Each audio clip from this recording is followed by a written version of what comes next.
Hujambo na karibu tena mtazamaji wa The World News katika kipindi hiki cha ulimwengu wa siasa. Mimi ni Adam Hussein.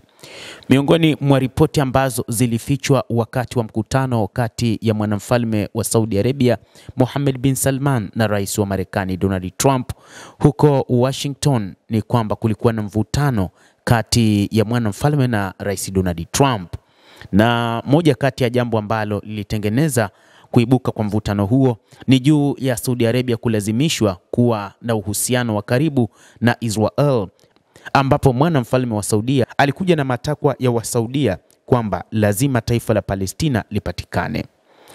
Miongoni mwa mstari mwekundu ambao unaonekana kwa sasa ni Israel pamoja na Marekani kukataa kuanzishwa kwa taifa la Palestina. Hata hivyo, wakati wa mkutano wa hadhara imeelezwa kwamba Donald Trump, rais wa Marekani, na bwana Mohammed bin Salman, mwanamfalme, walibembelezana sana, na ni katika sehemu ya majadiliano yao ya faragha ambayo yameripotiwa kuwa ya mvuto sana. Hii imeripotiwa kupitia shirika la habari la Axios.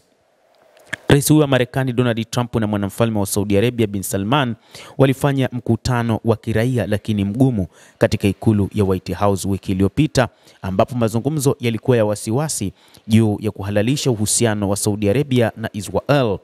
Imeripotiwa na Axios kwamba Rais Trump alikuwa akimlazimisha mwanamfalme bin Salman akubaliane kushirikiana na Israel katika masuala ya kiuchumi, ya kijamii, pamoja na kisiasa na kidiplomasia kwa ujumla.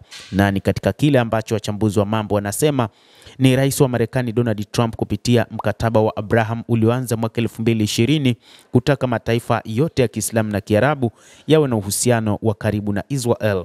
Na ikumbukwe kwa muda mrefu Israel haikuwa na uhusiano mzuri na mataifa ya Kiarabu kutokana na tabia yake ya mashambulizi dhidi ya Waarabu wa Kipalestina, lakini pia ni kutokana na tabia yake ya kuteka maeneo mengi katika taifa la Palestina, hasa katika eneo la Ukingo wa Magharibi, huku walowezi wakipewa msaada mkubwa na serikali ya Israel. Hadharani, Trump na bin Salman walibembelezana kama ilivyoelezwa, na katika sehemu ya majadiliano yao yalikuwa na mvutano, na kulingana na Axios, Trump alisikitishwa kusikia msukumo kutoka kwa mwanamfalme wa Saudia juu ya kutaka kuanzishwa kwa taifa la Palestina. Wakati wa mkutano wa hadhara katika ikulu ya White House na bin Salman, Trump alisema alipokea jibu chanya kutoka kwa mwanamfalme wa Saudia juu ya kuhalalisha uhusiano huo kati yake na Israel. Bin Salman alisema anataka nchi yake iwe sehemu ya makubaliano ya Abraham, lakini pia ahakikishe anapata njia ya kufikia suluhisho la serikali mbili. Bin Salman anatajwa kuwa miongoni mwa viongozi wanaotafuta na kutengeneza historia ya kuwepo kwa taifa la Kiislamu la Palestina. Kwa faragha, wakati Trump aliposhinikiza taifa hilo la Kiislamu lijiunge na makubaliano ya Abraham, bin Salman alisukuma nyuma akisema maoni ya umma ya Saudia yanapinga Israel kwa kiasi kikubwa, na kufuatia vita vya Israel na Hamas amedai kuwa jamii ya Saudia haiko tayari kuhalalisha hilo, na ikiwa italazimika liwe hivyo, lazima waone serikali ya Palestina ikiwa huru na Wapalestina wakiwa huru. Njia bora ya kusema ni kukatishwa tamaa na kuudhika. Rais anataka kweli wajiunge na mkataba wa Abraham. Alijaribu sana kuzungumza naye, ulikuwa ni mjadala wa ukweli, lakini mwanamfalme bin Salman ni mtu mwenye nguvu, alisimama imara.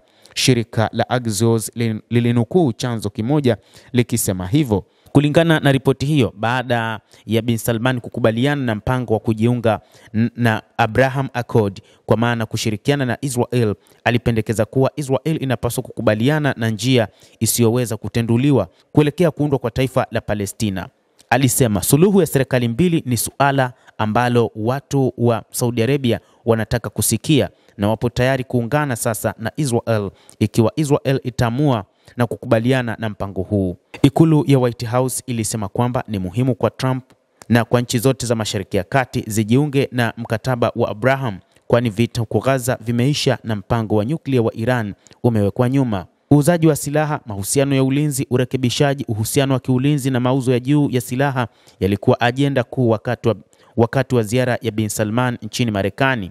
Na katika mkutano wao wa wiki iliyopita, rais wa Marekani alisema kuwa Marekani itaiuzia Saudi Arabia ndege za kivita za F-35 kwa mpangilio sawa na Israel, licha ya kwamba Israel kupitia uongozi wake wa Benjamin Netanyahu ulitaka Saudia ipewe ndege ambazo zimepunguzwa uwezo zisiwe sawa na zile za F-35 za Israel.